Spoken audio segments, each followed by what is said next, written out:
Welcome back to the Exposure History channel. Be sure to subscribe and like so you don't miss out on more videos like this one. On the eve of D-Day, the Allied Supreme Commander rallies paratroopers of the 101st Airborne. Faces darkened for the night jump, gear loaded, they listen in a tight circle. These screaming eagles would drop into Normandy hours before the beach landings, seizing roads and bridges to clear the way.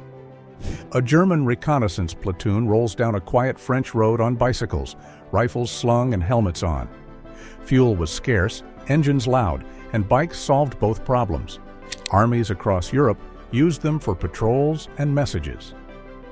Next to horses, the bicycle became the most common transport for soldiers in the war's final months. A reinforcement truck sinks into a flooded track on the way to Darwin. Tropical rains turn northern roads into swamps, slowing every convoy.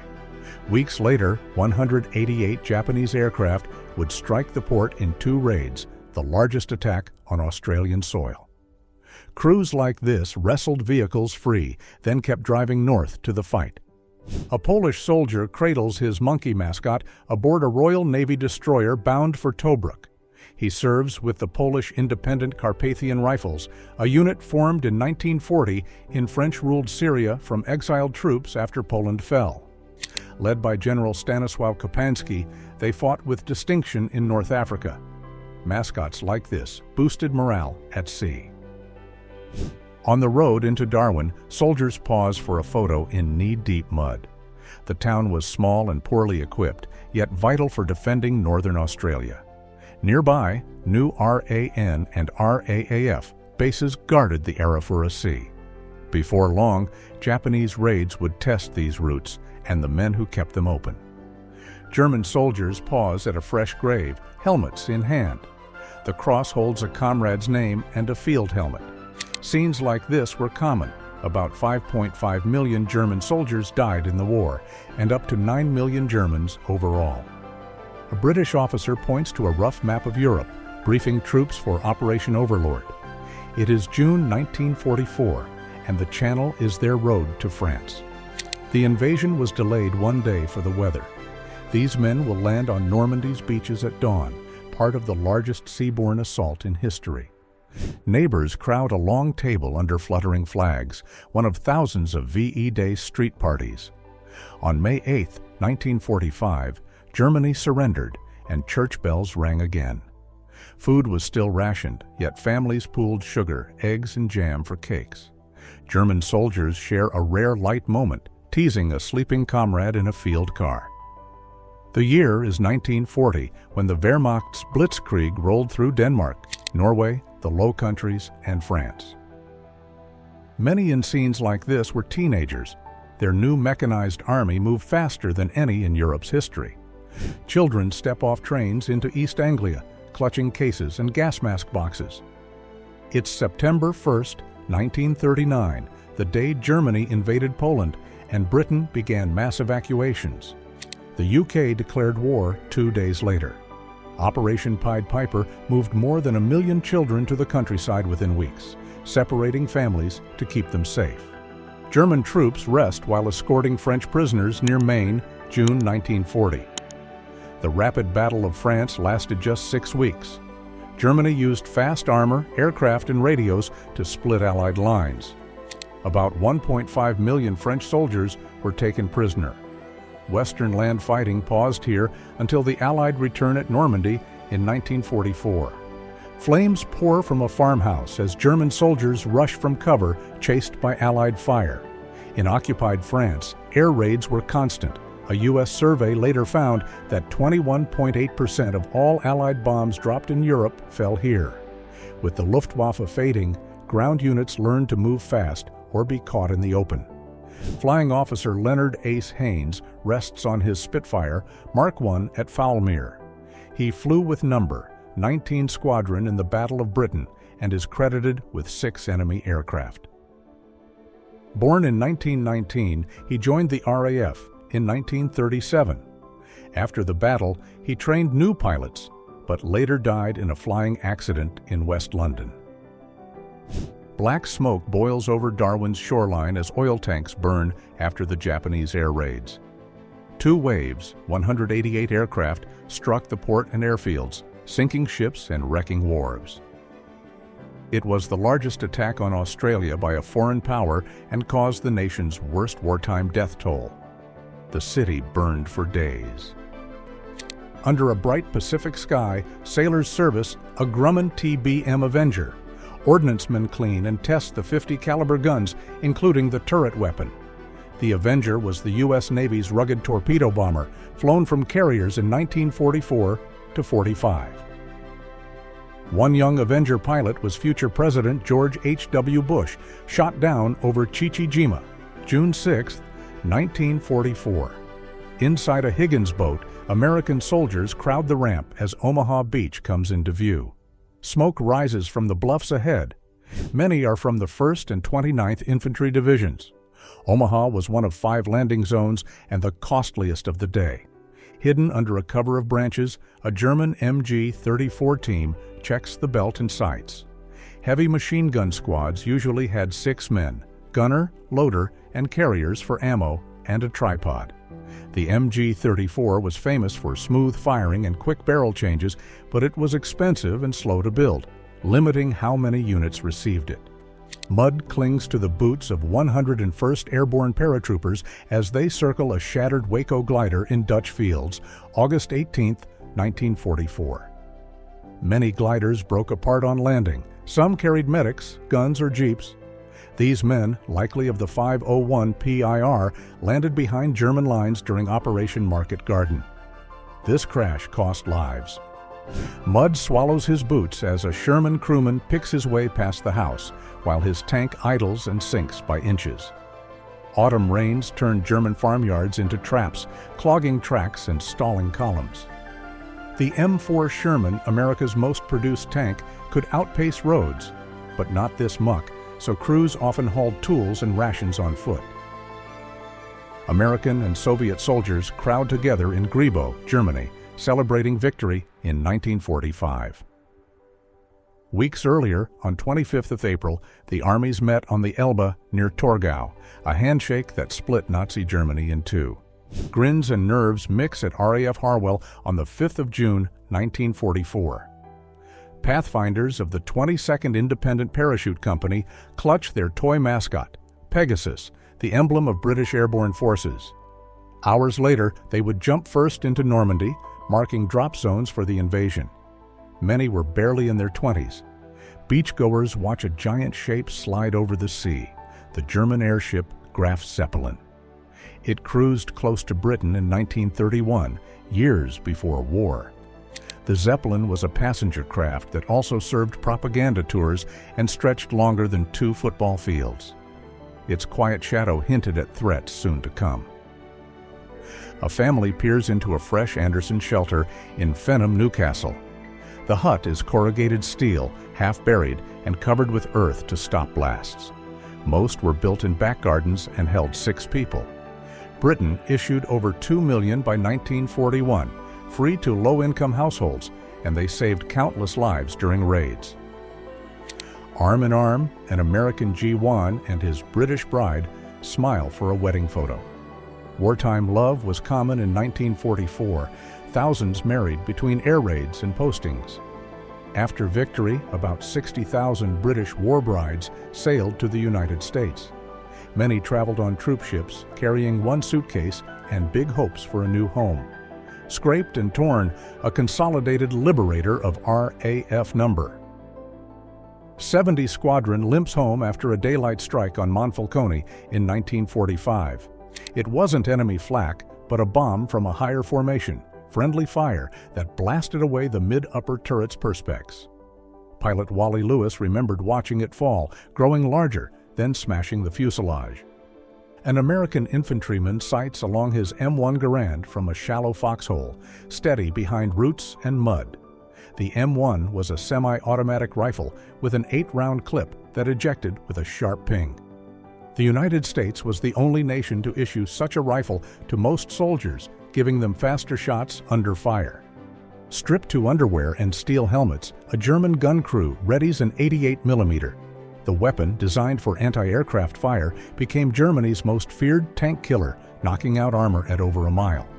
In the heat and rush of a hidden forest position, clothing is a luxury. Speed and aim matter. Men of the 8th Battalion, Lancashire Fusiliers, Territorial Army, lounge on kit bags while a banjo and harmonica keep time. Britain was in the early phony war, yet violence smoldered elsewhere and Europe braced for more. These TA volunteers would soon mobilize for home defense and, for many, service overseas. Villagers crowd a newly dug public air raid trench in Burnham Norton, Norfolk, 1938. Britain began building shelters before the war came, after a crisis in Europe. Trenches were narrow and often zigzagged to limit blast. When sirens sounded, families hurried underground here. Thousands of similar shelters appeared across towns and fields that year.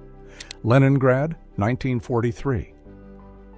Two schoolgirls assemble PPH-41 submachine guns, part of the city's desperate war effort during the 872-day siege.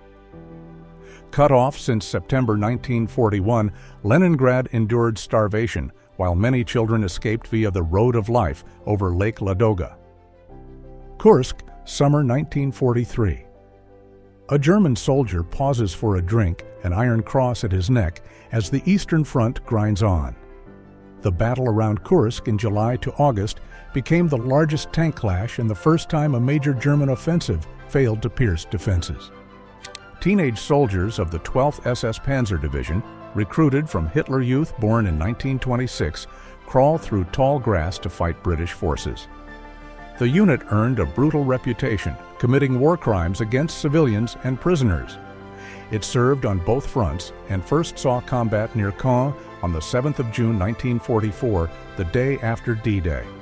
Australian soldiers pose by a truck at the Howard River, stringing a line of fresh fish after a rare break from duty. Moments like this kept morale alive around Darwin after the 1942 air raids. Troops camped along the river often caught barramundi and mullet, sharing meals before returning to patrols and repairs. Ebensee, Austria, May 8, 1945. A newly liberated prisoner sits on the ground, starved after months in the SS camp built to dig tunnel stores for weapons. From 1943 to 45, 27,278 men were held here. 8,500 to 11,000 died, mostly from hunger. U.S. Army military police crouch on a hillside holding rations on long sticks to toast them over fresh lava from Mount Vesuvius. Ash boils into the sky near Naples. The 1944 eruption wrecked nearby Allied airfields and forced evacuations. Luftwaffe Major Clemens Graf von Schönborn-Wiesenthal strides through a field, Cape Open. An experienced dive bomber officer and aristocrat, he led St. G-77 and later Air Command Arid in the Balkans. On the 30th of August 1944, while heading to a staff meeting in Sofia, his plane crashed and he died. They stretch out on Mindel Beach, boots off, sun on their backs. This is a rare calm for troops stationed near Darwin. In 1942, the city suffered Australia's largest air raids. Between drills and repairs, men came here to swim and sleep, knowing sirens could call them back at any moment. German soldiers passed through a village in flames on the Eastern Front. From June 1941 to May 1945, this front stretched from the Baltic to the Balkans and caused most of World War II's deaths, about 30 million. Fighting was relentless, with mass deportations and camps nearby. Walls torn open at the Don Hotel show how hard the raids hit Darwin. Windows are blown out. Soldiers have painted grim jokes on the plaster, Hotel de Blitz. Before the attack, about 2,000 civilians were evacuated. Afterward, panic spread, and roughly half the remaining population fled the city. Soviet soldiers stand on a shattered bunker, the red flag lifted high. This is the Regenwurmlager near Meseritz, part of the German Ostwall. Built between the 1920s and 1940s, it hid over 20 miles of tunnels, about 50 blockhouses, and its own rail stations. Sandbags shake as a Vickers machine gun spits rounds above Darwin. Australian defenders had few heavy weapons here. 16 QF 3.7-inch and 2 3-inch guns for high-altitude raids, plus scattered Lewis guns for low flyers. The Vickers, water-cooled and reliable, covered troops as Japanese aircraft made repeated attacks. Hedgerows hide a German anti-tank gun as a 3-man crew readies another round. The shield barely covers them. The barrel tracks the road where Allied armor will appear. Crews like this ambush tanks at crossroads and orchard edges, trying to slow the push inland after D-Day. A hand-painted sign on a post reads, "Hellfire Corner, let 'em all come," marking an Allied gun position outside Darwin. During the 1942 raids, more bombs fell on Darwin than at Pearl Harbor, with heavier civilian deaths and more ships sunk. Defenders named places like this to steady nerves and guide crews. Imola Airfield, Finland, July 2, 1944. German mechanic service fighters as a formation passes overhead. Imola was a Finnish Air Force base. Adolf Hitler flew here on the 4th of June 1942 to greet Marshal C.G.E. Mannerheim on his 75th birthday. Finland fought alongside Germany against the USSR and relied on German food, fuel, and arms. A London taxi becomes a fighting post as Home Guard volunteers point rifles skyward. These part-time defenders were often too young or too old for regular service. Rifles could not reach high bombers, but they might scare off low-flying aircraft and spot targets. In the Blitz, anything with wheels was pressed into duty. Hidden in a shallow trench, a German soldier aims a Panzerschreck, a shoulder-fired anti-tank rocket. The launcher was about 5 feet long and 20 pounds, nicknamed Ovenrohr, stovepipe, for the cloud of smoke it produced. Crews had to fire and move fast, or the backblast would expose them to advancing Allied armor and infantry. Captain Yuri Belov and Lieutenant Nikolai Davydenko stand above the Champs-Élysées in Rowe uniforms in Paris, 1943. They organized pro-ROA meetings across occupied Europe, often without Wehrmacht approval. Belov was a Russian émigré and Paris taxi driver before the war. Davydenko had served in the Red Army before joining the Russian Liberation Army. Smoke pours from a shattered house as a German crew scrambles to load their field gun. Shells lie in the dust. A spotter scans for targets. By early 1944, many units received no real replacements after heavy losses. Veterans knew what that meant. The line would thin, positions would fall, and the war was turning against them. A young soldier, a woman volunteer, and a sailor stand with rifles and new medals for the defense of Leningrad. They helped hold the city through 872 days of siege and hunger. Supplies came by the Road of Life over Lake Ladoga. More than 1 million people earned this medal for their part in the defense. British glider troops secure the Caen Canal Bridge as part of Operation Deadstick. Airspeed Horsa gliders lie smashed in the fields beyond, silent delivery for the Ox and Bucks light infantry. Seizing this span and the nearby Orne Bridge blocked German counterattacks toward the beaches. Afterward, the site took a new name, Pegasus Bridge. 4 members of the Darwin Mobile Force pose in shorts and smiles beneath a hand-painted sign, "Abandon hope, all ye who enter here." It is Northern Australia, 1942, quiet for the moment. Days later, Japanese aircraft will bomb Darwin in the largest attack on Australia. And these easy moments will end. Picking through twisted metal at Grave, Holland, leading aircraftman R.P. Coulson strips the guns from a wrecked RCAF Spitfire. A low-flying Luftwaffe raider dropped a fragmentation bomb in a hit-and-run attack March 1945. Salvaging weapons mattered. Each Spitfire's wing held multiple guns, and parts could keep other fighters in the air. Men from the Norwich City Engineers Decontamination Squad pose with masks and danger gas signs. Britain feared poison gas raids, so every town trained teams like this to wash streets, seal buildings, and test the air. Millions of gas masks were issued to civilians. The attacks never came, but the drills were constant. Sergeant George A. Kaufman of the U.S. Ninth Army swaps an Adolf Hitler Strasse sign for a hand-painted Roosevelt Boulevard. Krefeld had been devastated by a 1943 firestorm and was entered by U.S. troops 6 days earlier, spring 1945. Young German grenadiers marched through a town, greatcoats heavy, each carrying a Panzerfaust. The weapon was cheap and disposable, but deadly only at short range, about 30 meters, so crews had to creep close to enemy tanks. Many of these fighters were teenagers drafted in the war's final months as the Reich collapsed. Men in suits stand shoulder to shoulder, trying on wartime gas masks during a civil defense demo. Britain feared gas raids after World War I, so more than 30 million masks were issued to civilians. In halls like this, instructors taught sealing, filter checks, and calm breathing, training everyone from bankers to bakers.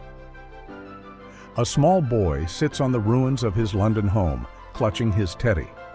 The Blitz brought months of night raids in 1940 to 41. Thousands of children were evacuated, but many like him stayed with family.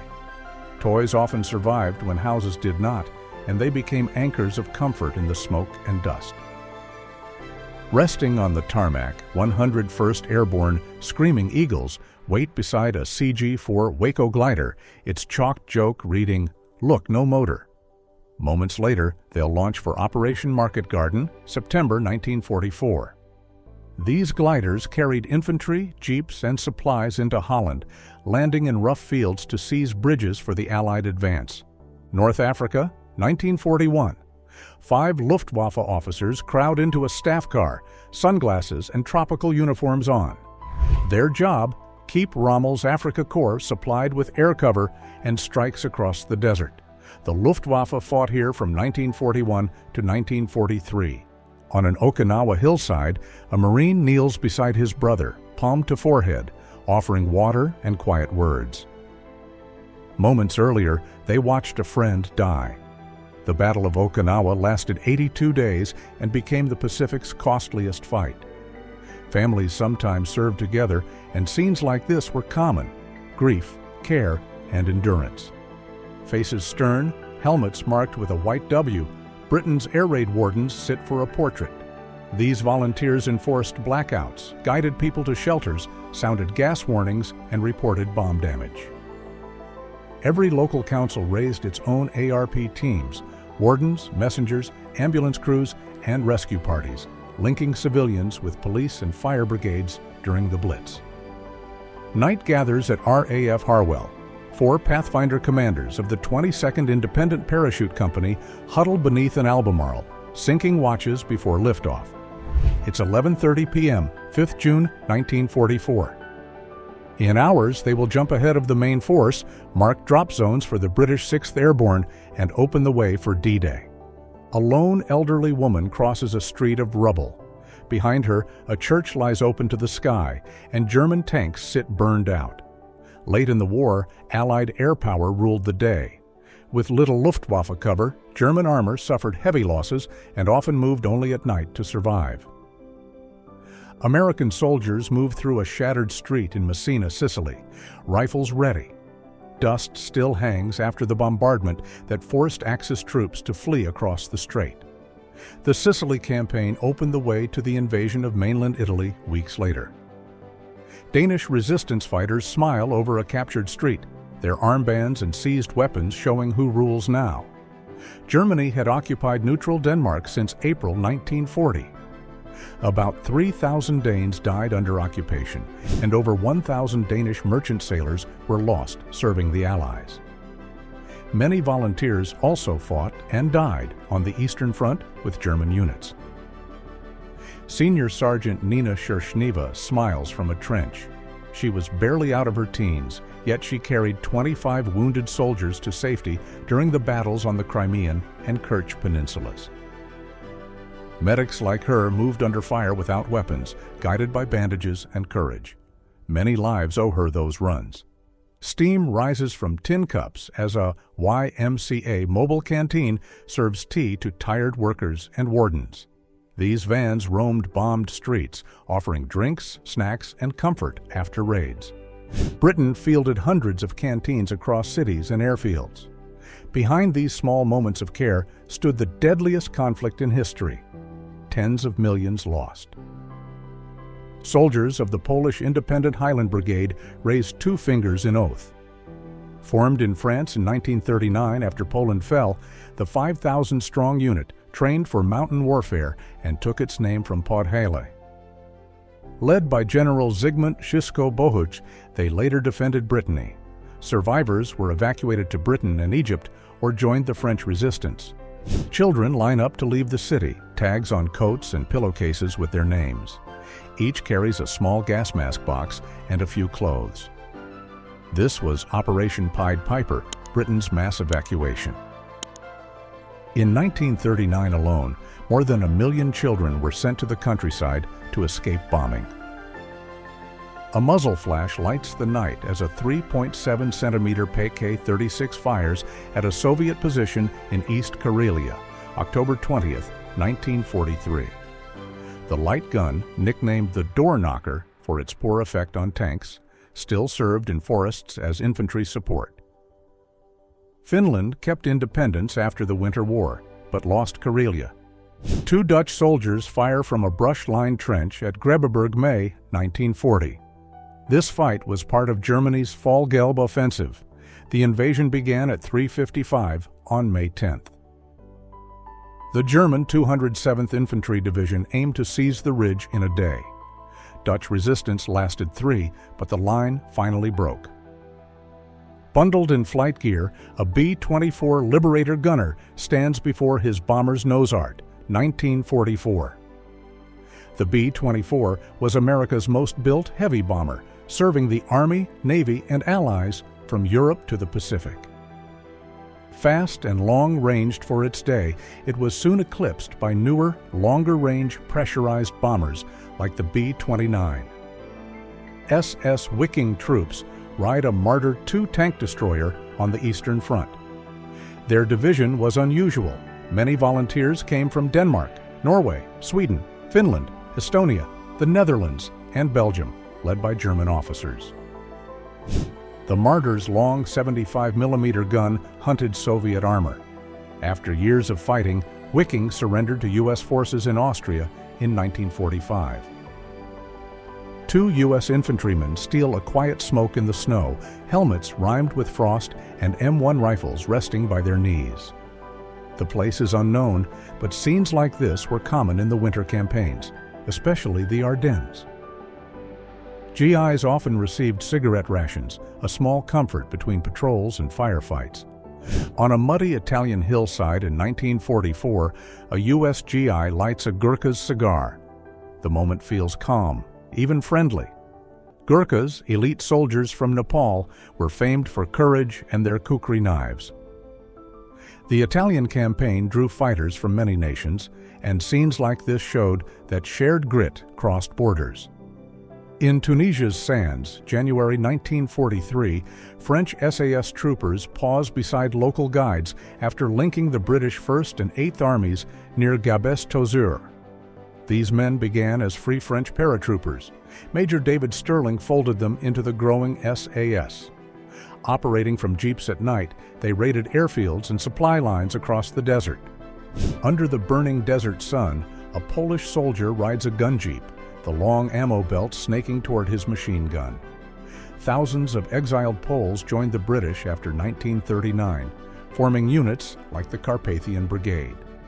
In 1941 to 42, they fought across Egypt and Libya, most famously at Tobruk, earning a fierce reputation in North Africa.